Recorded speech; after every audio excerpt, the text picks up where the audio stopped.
네, 그럼 주주총회를 시작해 보도록 하겠습니다. 이제 2시간도 채 남지가 않았습니다. 2+2 협상이 진행이 될 거고, 일단 애프터마켓이 열려있는 시간은 협상이 진행되지 않기 때문에 내일장에 본격적으로 영향을 미칠 것으로 보입니다. 아마도 새벽에 소식이 전해질 것 같은데요. 자, 어떤 얘기가 들려올지 또 그에 따라서 이번 주 후반 마지막 장이 어떻게 마무리가 될지 궁금해집니다. 두 분과 함께 전략 세워보도록 하죠. 성하준 그리고 송률 매니저 나오셨습니다. 안녕하십니까? 안녕하세요. 네. 자, 송률 매니저님, 이제 2시간도 채 남지가 않았습니다. 관세 협상의 여파 적지는 않을 것 같은데 그렇다고 얼마나 클지 이 부분에 대해서 궁금증이 남거든요. 어떻게 보고 계십니까? 저희가 앞전 방송에서 말씀드렸는데요. 일단은 단기적으로 어떤 가시적인 결과가 도출될 거다라기보다는 어느 정도 협상이 이어진다라는 데 저는 좀 가능성을 두고 싶습니다. 지금 베트남도 계속해서 협상을 하고 있는데 아직까지는 가시적인 결과물이 도출이 되지 않았습니다. 그렇기 때문에 저는 아까 이제 성하준 매니저님 말씀해 주신 대로 아직까지 이제 조선이라든가 LNG 쪽은 우리가 계속해서 기대감을 갖고 접근할 필요가 있겠고 지금 이제 단기적으로 접근할 필요는 없습니다. 오늘 같은 경우도 수급이 좀 많이 갈리는 모습이 연출이 됐는데 사실 외국인도 그렇고 기관도 그렇고 지금 관망세가 짙습니다. 그래서 지금 여기에만 우리가 큰 기대감을 갖는 게 아니라 어느 정도 협상은 이어질 것이다라고 저는 보고 있기 때문에 단기적으로 여러분들이 투자 포인트를 잡으시지 말고 그 외적으로 상대적으로 저평가 있는 종목들 위주로 체크하시면 좋을 것 같습니다. 네, 물론 원스톱 쇼핑이라는 단어도 나왔습니다만 하루 만에 다 끝날 만한 협상은 아니니까요. 일단 조금 더 지속적으로 상황을 보자라는 얘기를 해 주신 거고 지금 여러 가지 장관들 얘기하는 거 보면 차에 대한 관세를 좀 철폐하겠다 혹은 낮추겠다 이 부분에 가장 큰 신경을 쓰는 것 같은데 자동차가 좀 탄력을 받을 가능성도 있겠습니까? 사실 지금 입장에서 자동차가 가장 큰 탄력을 받아야 되고 받을 수밖에 없을 것 같아요. 아무래도 대한민국 수출 품목 중에 상위 클래스 그리고 심지어 또 미국에 대한 수출 비중 그 데이터가 워낙에 큰 시장이다 보니까 이 자동차에 대한 수출의 비중을 우리가 조금 더 가져오려면 자동차에 대한 관세 협상 조금 더 회심의 카드로 좀 잘 쓰여야 된다라고 보이고요. 아무래도 이제 자동차 관련 종목도 특히나 현대차 같은 경우에도 오늘 실적 예상치에 부합하는 모습 보이면서 안정적인 모습 보였고 거기에다가 현대차 컨퍼런스 콜에서도 우리가 지금 관세에 대해서 걱정할 필요까지 없다. 우리 일부 재고도 있고 부품 재고도 있고 부품에 대해서도 현지화 업체를 계속해서 좀 추진해내고 있다라고 안도하는 이야기를 했음에도 불구하고 주가 반응 없었죠. 그 이야기는 즉 관세에 대한 이야기를 좀 확인하고 투자하고 싶은 개인 투자자들 또는 시장 참여자들의 심리가 반영이 된 건데 그를 조금 더 힘을 주기 위해서는 자동차에 대한 상승세, 관세가 좀 해결이 돼야 된다. 이렇게 말씀드리겠습니다. 네, 좋습니다. 자, 두 분께서 오늘 장을 바라보면서 또 한 줄 평을 남겨주셨다고 하는데 자, 먼저 송률 매니저의 한 줄 평 자막으로 만나보겠습니다. 자, 보면은 미국은 불꽃놀이를 하고 있고 한국은 촛불을 켰다 껐다 한다. 이게 어떤 의미입니까? 저것도 이제 좋게 얘기한 건데 촛불에 불도 안 붙였죠. 사실 어제 미국 증시만 보더라도 우리 기대를 좀 했었습니다. 그래도 이번 한 번은 같이 어느 정도 커플링이 되겠지 그랬는데 그렇지가 않습니다. 관세 협상 앞두고서는 외국인, 오늘 같은 경우는 포지션 자체가 거의 매도 포지션이었고요. 기관 같은 경우도 크게 매수세가 들어오지 않았습니다. 그렇기 때문에 미국 증시랑은 상반되는 흐름이 연출이 됐다. 이렇게 좀 보고 있는데요. 어제 같은 경우는 그래도 간밤에 좀 긍정적인 뉴스들이 많이 나왔습니다. 미국이랑 중국이랑 관계 개선을 하고 있다. 그리고 파월 의장에 대한 해임설이 어느 정도 위축이 되면서 투자 심리를 극대화시켰는데 이게 사실 우리가 미국 증시랑 디커플링 된 지가 좀 됐습니다. 거의 한 환율 1,400원 넘어서는 거의 그냥 다른 상황이 연출이 되고 있는데 그런 모습이 오늘도 다시 한번 나와줬다. 그렇기 때문에 사실 지금 시점에서는 대응이 굉장히 중요하다고 말씀을 드리고 싶고요. 제가 아까 저평가 종목 좀 말씀드리니까 지금 죄다 저평가라고 하시는데 꼭 그렇지만도 않습니다. 아직까지 이제 바닥에서 누워있는 친구들 많기 때문에 여러분들이 지금 또 실적 시즌이니까요. 오늘 같은 경우만 보더라도 HD 현대미포 같은 경우는 실적이 호실적 나오면서 굉장히 좋은 흐름 보였습니다. 그래서 실적을 턴어라운드 하거나 아니면 업황이 개선되는 쪽 체크하시면 좋을 것 같습니다. 네, 좋습니다. 워낙 요즘에 여러 가지 테마에 얽혀서만 움직이다가 최근에 실적들 하나둘 발표가 되면서 그에 따라 움직이는 모습을 보니까 이제 실적 시즌이 왔구나 하는 생각이 들기도 했습니다. 자, 외국인 수급 말씀도 해주셨는데 지금 코스피에서는 10거래일 연속 순 매도를 보이고 있고 연속이어서 10거래일이지 사실 20거래일 쭉 펼쳐놓고 봐도 하루 빼고는 계속 팔고 있거든요. 그래서 외국인 투자자가 언제 돌아올지 이 부분도 초미의 관심사가 되겠습니다. 자, 다음은 성하준 매니저의 한 줄 평을 볼 텐데요. 자막으로 먼저 만나보겠습니다. 자, 두드려볼 돌다리가 많아도 너무 많다 이렇게 남겨주셨습니다. 두드리고 가야 되는데 진짜 하나 가고 또 두드리고 하나 가고 또 두드리고 이런 상황인 것 같아요. 그렇습니다. 그러니까 아까 송일명 의원님께서도 말씀해 주셨지만 외인의 수급도 두드려 봐야 될 돌다리 중에 하나죠. 그러니까 내가 길을 건너고 시장의 상승세를 이끌어가는 데 있어서 1번 돌을 두드렸는데 1번 돌에서 2번 돌 넘어가는데 중간에 1.5돌이 또 생기고 그러니까 시장이 지금 계속해서 급변하는 상황 속에 이 관세에 대한 이슈, 실적에 대한 이슈, 정치정책 테마주에 대한 이슈까지 겹쳐서 계속 시장을 괴롭히다 보니까 아무래도 시장에 대해서 빠르게 대응하지 못하거나 이 뉴스 흐름을 파악하기 어려우신 분들은 지금 시장이 도대체 어떻게 돌아가는 건지 좀 의문을 표하시는 분들도 있으실 수 있을 것 같아요.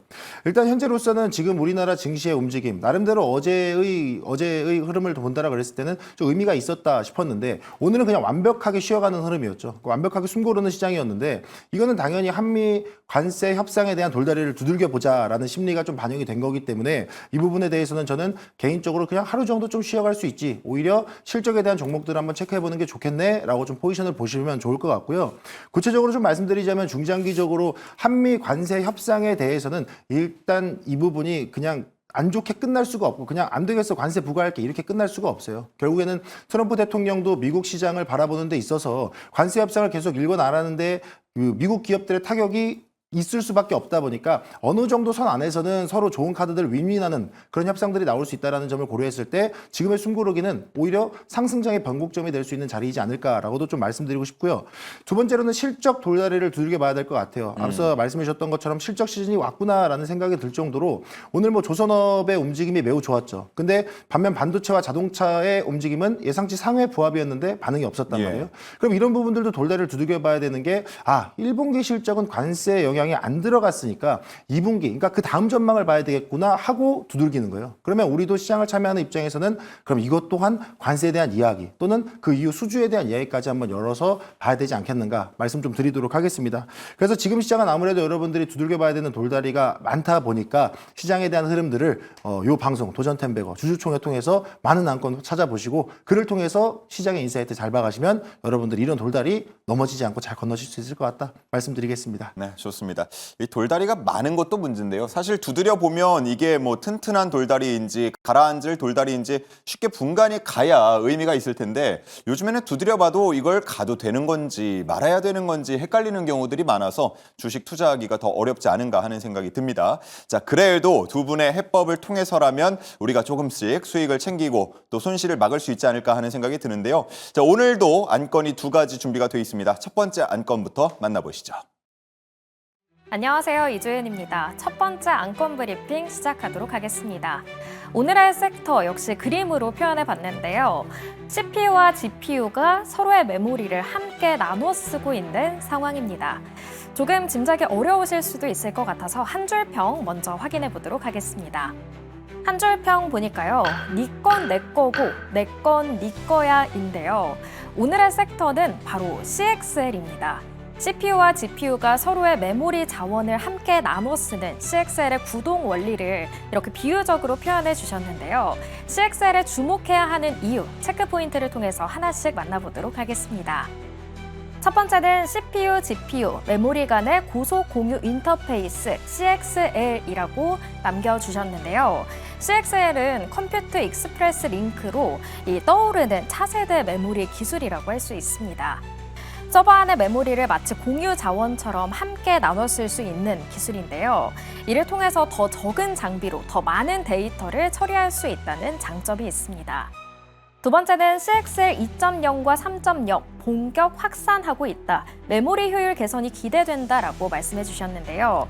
앞서 2023년에 삼성전자는 이 CXL 2.0을 지원하는 128GB의 D램을 개발했고요. CXL 3.0은 내년 중에 발표를 한다고 하는데요. CXL 시장은 아직까지는 초기 단계지만 그 성장성에는 이견이 없는 상황입니다.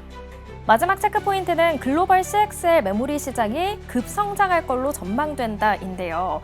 한 조사기관에 따르면 글로벌 CXL의 이 성장 규모 2028년까지 약 23조 원에 달할 걸로 전망이 되고 있습니다. 업계의 관심사는 이 CXL의 주도권을 누가 가져가냐일 텐데요. 이렇게 유망한 CXL, 지금 어떤 투자 전략이 유효한지 잠시 후에 만나보도록 하고요. 이어서 오늘 CXL은 어떤 흐름을 보였는지 상승한 종목들 살펴보도록 하겠습니다. 먼저 가장 많이 오른 종목은 오킨스 전자였습니다. 오늘 윗꼬리를 조금 길게 달았습니다. 장중에는 10%대까지 올라갔지만 결국에는 3%에 가까운 상승세로 마감했고요. 네오셈과 파두는 2%대 상승 흐름 보여줬습니다. 이렇게 오늘의 첫 번째 섹터는 CXL이었고요. 상승 종목들 만나봤습니다. 투자 전략도 이어서 확인하시죠. 자, 이렇게 첫 번째 안건 만나봤습니다. 바로 CXL이었고요. 한 줄 평은 내 건 네 거고 네 건 내 거다라고 남겨주셨는데 앞서서 이주연 아나운서의 설명이 있었지만 이 개념에 대해서 조금 더 자세히 짚어주시면 좋을 것 같습니다. 성하준 매니저님께서 발제해 주신 거죠. 네, 그렇습니다. 사실 최근에 AI 반도체에 대한 이슈화가 상당히 많이 좀 되고 있고 그에 따라서 HBM이라든가 고대역풍 메모리, HBM에 대한 이야기들이 정말 많이 나오고 있는데 사실 이 HBM 하나만 가지고 지금 시장에서 급변하는 AI 시장, AI 메모리 시장을 좀 충당하기엔 어렵다라는 시장의 전망이 나오면서 새롭게 제2의 HBM으로 불리는 CXL 시장을 한번 주목해 보셨으면 좋겠다 해서 안건을 좀 올려드렸는데요. 결국 이 컴퓨터 익스프레스 링크라는 것 자체가 정말 쉽게 말씀드리면 원래는 그냥 메모리와 CPU, 메모리와 GPU 일방향으로 통행하던 자리를 이제 비어있는 메모리에 CPU가 들어가고 또 비어있는 메모리에 GPU가 들어갈 수 있게 그냥 다변화했다라고 보시면 돼요. 그러니까 일직선으로 가던 차선을 우리가 2차선, 3차선까지 열어서 병목 협상 없이 다 갈 수 있게끔 열어줬다라고 보시면 되는데 당연히 이렇게 되면 여러분들이 그냥 상식적으로 생각을 해보셔도 지금 시장에서 데이터가 처리 지연된다, 발열이 심하다, 이런 부분들에 그러니까 속도 저하에 대한 부분들이 좀 일부 있었는데 이런 부분들을 좀 해결하기 위한 CXL을 개발하고 있는 거다 보니까 앞으로 계속해서 급성장해 나가는 AI 시장, AI 반도체 시장에 대한 해결책이 이 CXL을 통해서 이루어지지 않을까 하는 분위기 때문에 제가 여러분들에게 좀 소개를 좀 해드리고 싶은 겁니다. 결국적으로는 지금 최근에 AI 시장에서 가장 큰 불만은 방금 말씀드렸던 것처럼 이 메모리를 정말 많이 써야 되는데 생각보다 놀고 있는 메모리들이 많다라는 건데 이런 부분을 위해서 이게 해결하기 위해서 지금 CXL을 계속 개발하는 부분에 있어서 우리나라뿐만 아니고 전 세계적으로 지금 계속해서 빠르게 좀 상용화를 하고 있는 상황이죠. 예를 들어서 인텔이라든가 AMD, 엔비디아, 삼성, SK 하이닉스 여러분들이 아실 만한 주요 기업들도 이 CXL 시장을 계속해서 주시하는 상황이고 이미 CXL 2.0 같은 경우에는 일부 기업들은 상용화해서 진행이 되고 있고 3.0으로 넘어가는 과도기 정도에 있다라고 좀 보시면 좋을 것 같고요. 게다가 최근에 우리나라 국내 기업 SK 하이닉스 그리고 삼성전자도 이 CXL 2.0에 대한 상용화 준비에 있어서 계속해서 좀 박차를 가하는 모습들이 나오고 있다 보니까 SK 하이닉스가 가지고 있던 이 HBM 시장에 대한 선점을 삼성전자가 CXL로 좀 뒤집으려고 하는 분위기까지 나오고 있다는 점을 고려했을 때 이 시장은 우리가 이전에 HBM 시장을 그냥 콧방이 꼈었는데 SK 하이닉스가 잡고 있는 것처럼 삼성전자도 그 시장을 좀 다시 한번 노려보고 역전을 한번 노려보려고 하는구나. 그러면 관련 종목들을 우리가 좀 미리 한번 찾아볼 필요도 있겠구나라는 관점 꼭 보셨으면 좋겠습니다. 게다가 지금 글로벌 CXL 시장이 급성장하고 있다라고 말씀드렸는데 최근에 시장을 보게 되면 2030년까지 연 40% 정도 성장할 것으로 예상이 되고 있고 그리고 CXL 데프콘이 지금 4월 29일부터 30일까지 개최한다라고 하죠. 우리나라 기업 참여 여부는 아직 확인이 된 바가 없습니다만 인텔이라든가 마이크론 이미 상용화해서 준비하고 있는 기업들이 적극적으로 참여해서 그에 대한 기술력을 뽐내는 자리까지 있다라고 한다면 우리가 매년 확인하는 CES라든가 이런 부분에 있어서 이 CXL 시장도 앞으로 여러분들이 계속 매년 확인해보고 그에 대한 가치를 평가해야 되는 시간이 오지 않을까. 그래서 그에 대한 시작점이 지금이지 않을까라고 생각이 들기 때문에 여러분들도 CXL 시장 한번 지켜보시라고 오늘 안건으로 올려드렸습니다. 네, 좋습니다. 계속해서 저희 상승률도 드리고 있지만 오늘 상승을 많이 했다가 윗꼬리를 길게 남기고 떨어진 종목들이 많습니다. 고점과 대비하자면 10%포인트 이상 떨어진 종목들이 많기 때문에 과연 두 분께서 어떤 탑픽 종목을 가지고 왔을지 그리고 만약 오늘 윗꼬리를 남긴 종목이라면 앞으로 어떻게 대응해야 할지 이 부분이 궁금해지는데요. 일단 두 분이 가지고 온 탑픽 종목을 만나보겠습니다. 자, 코리아 서키트 나왔고요. TCK 나왔습니다. 먼저 송률 매니저의 TCK를 볼 텐데, 자, 오늘 급등한 CTK 아니고요. 그죠? 예, TCK입니다.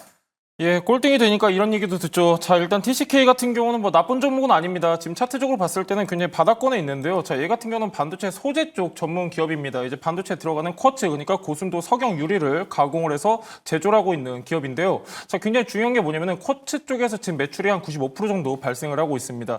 자, 이 내용이 왜 중요하냐? 그 얘기는 뭐냐면은 반도체 업황이 개선되면은 계속해서 쿼츠 수요가 증가하고 자연스럽게 안정적인 매출 성장이 가능하다라고 보시면 좋을 것 같고요. 얘 같은 경우는 전체 매출 매출의 또한 80% 정도가 대기업에서 발생을 하고 있습니다. 삼성전자랑 SK하이닉스를 주요 고객사로 두고 있고요. TSMC, 마이크론, 인텔도 주요 고객사로 두고 있습니다. 그래서 반도체 업황이 개선될 때 가장 빠르게 반응하는 종목 중에 하나다 이렇게 보시면 좋을 것 같고요. 지금 CXL 관련해서 말씀 좀 드리고 있는데 CXL 관련 반도체를 생산할 때 필수적으로 들어가야 되는 게 이 반도체 쿼츠입니다. 그래서 CXL 기대감도 더해지고 있고 이 같은 경우 한 2% 내지 3% 정도 유리기판 또 모멘텀도 묻어있기 때문에 이런 내용도 참고하시면 좋을 것 같습니다. 수급 한번 보시면 좋을 것 같아요. 지금 3월 28일부터 우리가 수급을 계속해서 체크를 한다고 하면은 지금 계속해서 들어오고 있습니다. 이 빨간 색깔 계속해서 들어오고 있는 게 바로 기관 수급입니다. 3월 28일부터 오늘까지 기관 같은 경우는 2번 빼고 계속해서 순매수를 이어가고 있어요. 그 정도로 매력적인 기업이다. 실적도 나쁘지가 않습니다. 23년도부터 계속해서 우상향하고 있고요. 얘는 가장 중요한 게 뭐냐면은 영업이익률이 30%입니다. 30%. 앞전에 이제 업황 좋았을 땐 39%까지 갔는데 안정적인 실적 성장을 이어가고 있기 때문에 참고하시면 좋을 것 같습니다. 네, 좋습니다. 자, 이렇게 TCK에 대해서 얘기를 먼저 들어봤고요. 다음 성하준 매니저의 코리아 서킷입니다. 네, 코리아 서킷도 뭐 아시겠지만 반도체 패키지용 PCB 전문 생산 업체라고 보시면 될 것 같은데요. 이 PCB에 좀 집중을 해 보시면 좋겠어요. 그러니까 코리아 서킷가 고사양 PCB에 대한 공급들을 좀 시장에서 계속 좀 일궈 나가고 있는 부분들이 있는데 이 고사양 PCB가 왜 필요하냐면 결국에는 이제 고사양 패키지 기판을 생산하는데 필요하기 때문이죠. 그러니까 이 고사양 패키지라는 것도 결국에는 이 AI 반도체 또는 이 CXL도 결국에는 이 AI 반도체에 대한 고사양, 그러니까 HBM으로 다 충당이 안 되기 때문에 제2의 HBM CXL을 만드는 거지 않겠습니까? 그렇다 보니까 현재 고사양 PCB에 대한 부분들이 이 CXL 메모리 모듈에 탑재될 가능성이 또 부각이 되면서 이에 대한 수요가 코리아 서킷에 또 주가 상승에 또 기여할 수 있다. 좀 이렇게 말씀드리도록 하겠고요. 지금 아무래도 CXL 메모리 쪽 시장 확장이 계속해서 기판 수요를 끌어당길 수 있다는 거에 근거로는 또 삼성전자의 CXL 메모리 양산 계획 또 맞물리고 있고요. 게다가 SK하이닉스 같은 경우에도 CXL 모듈 인증 소식 계속해서 뉴스 나오고 있죠. 그렇다 보니까 그런 식으로 이야기 나온다라 그러면 결국 CXL 메모리 모듈에 들어가야 되는 이 고사양 PCB에 대한 수요는 계속해서 확장될 수밖에 없다. 그러면 이에 대해서 전문 기업으로 생산하고 있는 이 코리아 서킷의 시장 수요도, 그러니까 시장의 장악력도 계속 좀 부각이 될 수밖에 없다. 말씀드리도록 하겠고요. 뭐 주요 고객사도 놓고 보게 되면은 뭐 CXL 메모리 모듈이 아니더라도 PCB에서도 삼성전자, 하이닉스, 뭐 엔비디아까지도 주요 고객사를 두고 있다 보니까 안정적으로 시장의 이 성장 가능성 그리고 재무의 안정성까지도 같이 끌어안고 있는 기업입니다. 근데 다만 이제 제가 여러분들에게 이 종목을 소개해드리는 이유는 현재 CXL 시장에 대한 그리고 또는 PCB 시장에 대한 시장을 흐름을 놓고 봤을 때 아무래도 반도체 업황이 아직까지 시장 관심을 크게 받지 못하고 있다 보니까 코리아 서킷도 워낙에 저평가 구간까지 현재 주가가 밀려 있는 상태죠. 그러면 이런 상태에 저점을 딛고 있는 상태에서 CXL에 대한 앞서 안건을 설명드리면서 말씀드렸던 CXL에 대한 재료까지 같이 붙는다라 그러면 저점에서 거래량 동반하고 장대 양봉 이제 시작하는 자리가 될 수 있기 때문에 여러분들한테 당장 내일의 시장에서 코리아 서킷의 급등을 바라기보다는 조금 더 중장기적으로 보고 반도체 업황이 살아났을 때 제2의 HBM CXL 그러면 거기에 누가 인쇄료 기판을 공급하지? 코리아 서킷구나. 그 시장에 여러분들이 선점할 수 있는 자리를 만들어 드리는 거니까 코리아 서킷 PCB 전문 그리고 고사양 PCB 여러분들이 꼭 한번 챙겨보셨으면 좋겠습니다. 네, 뭐 보기에 따라 다를 수 있겠지만 두 종목이 지금 많이 좀 내려와 있는 상황이기 때문에 이게 또 새로운 기회가 될지 많이 관심이 큰데요. 자, 먼저 TCK에 대한 가격 전략 들어보겠습니다. 예, 이제 앞전에 14만 9천 원까지 갔었는데요. 쳐다도 안 봐야 되는 가격입니다. 지금은 비교적 저렴한 86,900원인데요. 얘 같은 경우는 굉장히 중요한 가격대가 하단에 있습니다. 자, 지금 저점이 12월 9일 계엄령으로 인한 굉장히 저점을 형성했을 텐데 그 전과 그 후에는 7만 원대에서 강력한 지지를 확인할 수가 있습니다. 그렇기 때문에 우리가 손절가는 7만 원 보시면 좋고요. 그다음에 목표가는 10만 원 보도록 하겠습니다. 네, 좋습니다. 목표가는 우선 10만 원 선 넘는지 확인해보자. 손절가는 7만 원 이렇게 제시를 해주셨습니다. 자, 다음은 코리아 서킷인데요. 오늘 이제 10,000원 정도에 걸쳐 있는 상황입니다. 자, 어느 정도까지 바라보십니까? 네, 뭐 결론부터 말씀드리면 목표가는 12,500원, 손절가는 9,000원 잡고 한번 대응해 보시면 좋을 것 같은데요. 지금 화면에 보시는 것처럼 최근에 거래량 동반하고 올해 2월 달에 한번 강하게 시세 분출한 적이 한번 있습니다. 이런 부분들을 여러분들은 기준봉이라고 보시면 되는데 이 기준봉의 시가와 종가를 선으로 그어놓고 보셨을 때 이제 다시 한번 코리아 서킷가 기준봉 시가까지 다시 회복하는 모습이 나오죠. 저는 이거를 주가의 되돌림이라고 표현을 해요. 그러니까 시장의 흐름에 의해서 밀린 종목이 원래 자기 자리를 되찾아간다 말씀드리는데 이 되돌림의 흐름은 종목의 흐름이 아니고 시장의 흐름이다. 그러면 시가까지 자리를 되돌렸을 때는 그 다음부터는 CXL의 시장 또는 인쇄회로 기파에 대한 시장의 기대감으로 다시 한번 직전 고점을 돌파할 수 있다라고 보기 때문에 뭐 직전 고점까지 잡아들여도 좋겠지만 일단 1차적으로 저항대인 12,500원 잡고 보시면 좋을 것 같습니다. 네, 좋습니다. 12,500원 그리고 손절가 9,000원까지 함께 챙겨보시기 바랍니다. 자, 이렇게 첫 번째 안건 CXL 만나봤고요. 이제 두 번째 안건으로 넘어갈 차례입니다. 두 번째는 어떤 내용이 준비가 돼 있을지 바로 만나보시죠.